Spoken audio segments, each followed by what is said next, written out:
Hey, what's up guys, Will here for GSM Arena.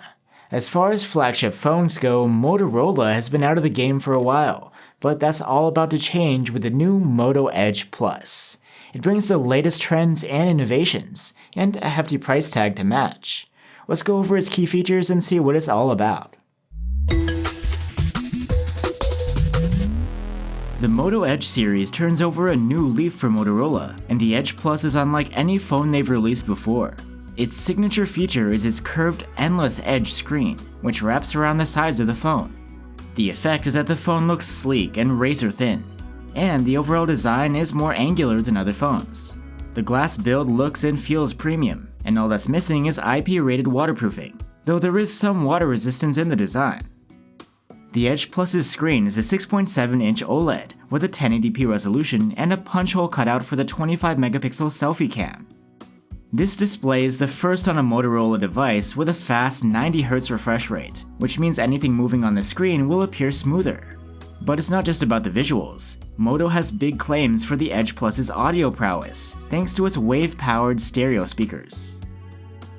On the topic of audio, there's a 3.5mm jack as well, unlike many other flagships, so plugging in standard headphones would be easier here.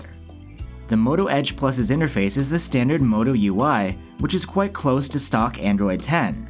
Almost all of the functions are provided by Google, and it feels overall quite smooth and streamlined. Of course, this is helped by the phone's flagship chipset. It's a Snapdragon 865, which provides both top-notch performance and support for 5G network speeds, if those are available. You also get 12 gigs of fast DDR5 RAM and 256 gigs of storage for your content or games, although that isn't expandable. The Edge Plus's battery life should be quite good, thanks to its large 5000 mAh battery. We'll run our endurance test to see how it compares to the Galaxy S20 Ultra, which has a similarly sized pack.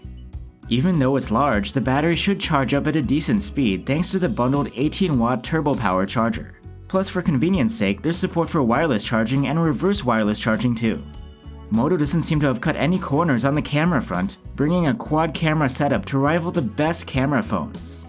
There's a 108-megapixel quad Bayer main cam, an 8-megapixel telephoto with 3x optical zoom, a 16-megapixel ultra-wide cam which can take macro shots, and a TOF depth sensor. Like other phones with a 108-megapixel sensor, you can take close-up photos with some nice natural bokeh. This looks like a super versatile setup, and from the few shots we've snapped so far, quality looks great. We'll have to dig more into these cameras and see if the Moto Edge Plus can really hold its own against the competition. At least as far as video recording goes, the Edge Plus can only record in up to 6K at 30fps, rather than 8K. Though I'm not sure if that's even a downside, as anything above 4K is still hard to appreciate these days.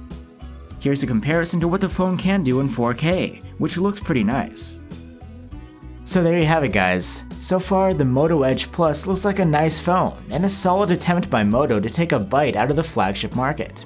Everything looks cutting edge, and the only real downside I see for now is the lack of an IP rating. And of course the $1,000 price tag. We'll see if the phone is worth it or not in our full review coming soon. Thanks for watching, and see you next time.